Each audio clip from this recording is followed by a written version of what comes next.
De facto tanındıktan sonra Qərb dövlətlərinin Azərbaycana marağı artmağa başlamışdı. Bunun nəticəsi idi ki, 1920-ci ilin apreli üçün Bakıda 20-dən çox dövlətin diplomatik nümayəndəlikləri fəaliyyət göstərirdi.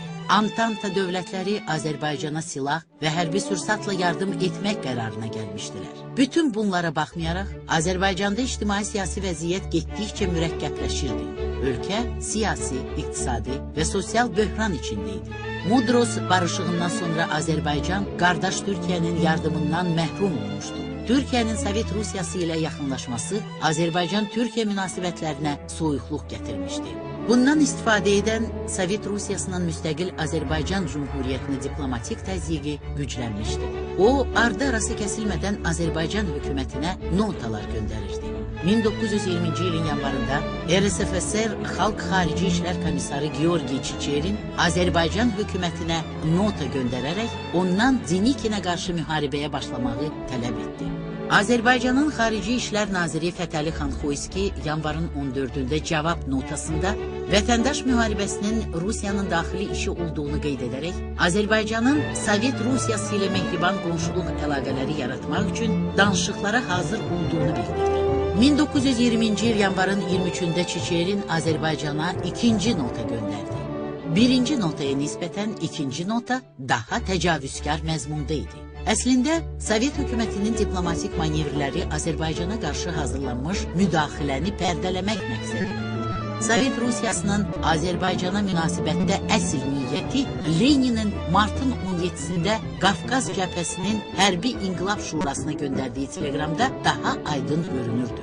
Bakını almaq bizə olduqca və olduqca zəruridir.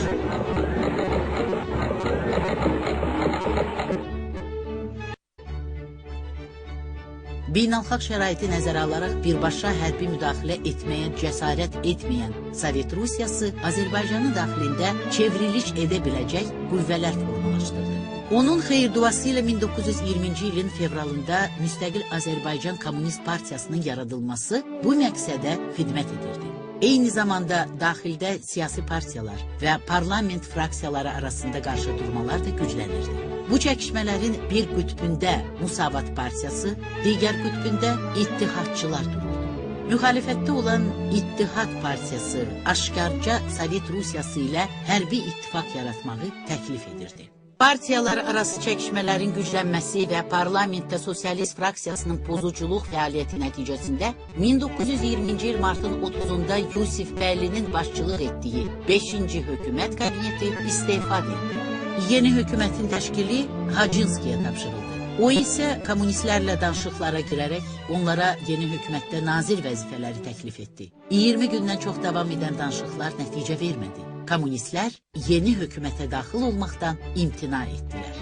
Aprel ayının 22-sində Hacınski yeni hökumət yaratmağı mümkün olmadığı haqqında parlamentə məlumat verdi. Yeni hökumətin yaradılmasının ləngidilməsi partiyalar arasında qarşı durmanı daha da dərinləşdirdi və Azərbaycan hökumətinin siyasi böhranını son həddə çatdırdı. Azərbaycan hökumətinə siyasi və diplomatik təzyiqləri gücləndirən Sovet Rusiyası, milli hökuməti devirmək üçün bolşeviklərdən və Azərbaycan ərazisini işğal etməyə çalışan ermənilərdən istifadə edirdi. Moskvanın razılığı ilə 1920-ci il martın 22-sində Novruz bayramı günü daşnaq dəstələri Azərbaycan ordusunun Xankəndi şəhərində yerləşən qarnizonuna hücum etdilər. Eyni zamanda Ermənistan ordusu Qazax və Gəncə qəzalarına da basqın etdi. Dağlıq Qarabağda baş verən erməni qiyamı Azərbaycan hökumətini ordunu təcili olaraq Dağıstan sərhədindən və Bakıdan Dağlıq Qarabağa yeritməyə məcbur etdi. Cumhuriyyətin şimal sərhədləri demək olar ki, müdafiəsiz qaldı.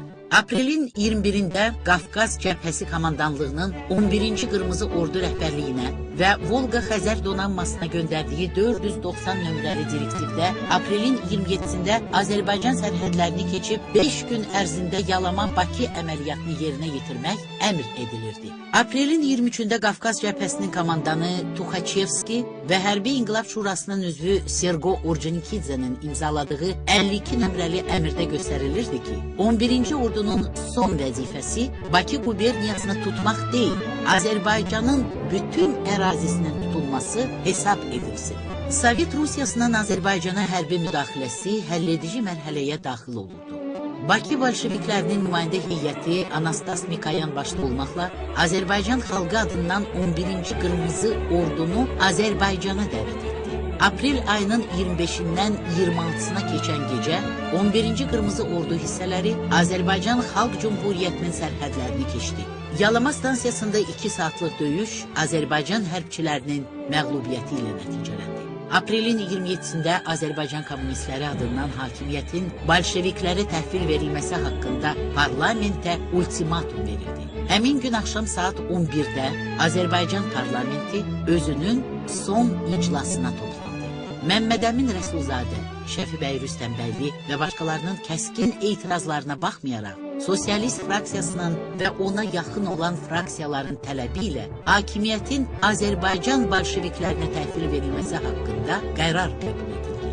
Nahaq qan tökülməsinin qarşısına almaq məqsədi ilə hakimiyyət aşağıdakı şərtlərlə Azərbaycan kommunistlərinə təhvil verildi.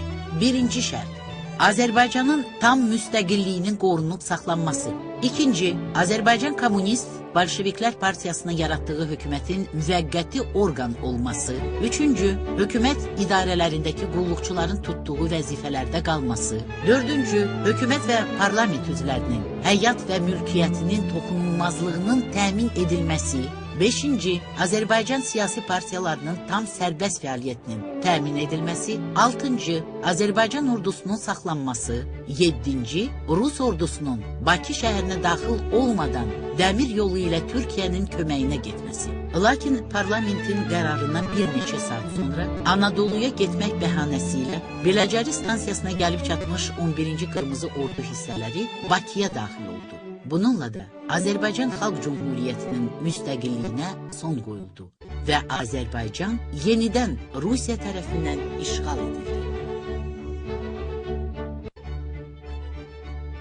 Azərbaycan Xalq Cumhuriyyətinin süqutunun bir sıra səbəbləri var idi. Birinci səbəb, beynəlxalq aləmdə, eləcə də Qafqaz bölgəsində yaranmış ümumi hərbi siyasi vəziyyət. İkinci, Sovet Rusiyasının beynəlxalq münasibətlərə və beynəlxalq hüquqa zidd olaraq suveren dövlət olan Azərbaycana təcavüz etməklə onun ərazisini işğal etməsi. Üçüncü, Azərbaycan hökumətinin daxilində sabitliyin olmaması, parlament fraksiyalarının, siyasi partiyaların hakimiyyət uğrunda mübarizəsinin daxili çəkişmə və şəxsi düşmənçilik həddinə çatdırılması, hökumət kabinetlərinin tez-tez dəyişilməsi, siyasi-iqtisadi islahatların aparılmasında qətiyyətin və ardıcıllığın olmaması. Dördüncü, Ermənistanın ərazi iddiaları və hərbi təcavüzü ilə əlaqədar milli ordu hissələrinin cəbhə xəttindən götürülməsi nəticəsindən Azərbaycanın şimal sərhədlərinin müdafiəsiz qalması və beşinci, Azərbaycan bolşeviklərinin şəxsində 5-ci kolonun pozuculuq fəaliyyəti. Cəmi 23 ay yaşasa da Azərbaycan Xalq Cumhuriyyəti xalqımızın azadlıq hərəkatı tarixində dərin iz qoydu. Azərbaycan Xalq Cumhuriyyəti sübut etdi ki, ən qəddar müstəmləkə və repressiya rejimləri belə Azərbaycan xalqının azadlıq ideallarını və müstəqil dövlətçilik ənənələrini məhv etməyə qadir deyildir. Azərbaycan Xalq Cumhuriyyəti özünün siyasi quruluşuna, həyata keçirdiyi demokratik dövlət quruculuğu tədbirlərinə görə Avropanın ənənəvi demokratik respublikalarından geri qalmırdı.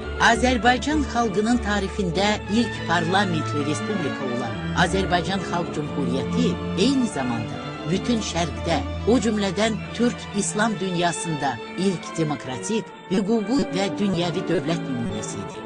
Ümummilli lider Heydər Əliyev bu 23 aylıq fəaliyyəti belə qiymətləndirir.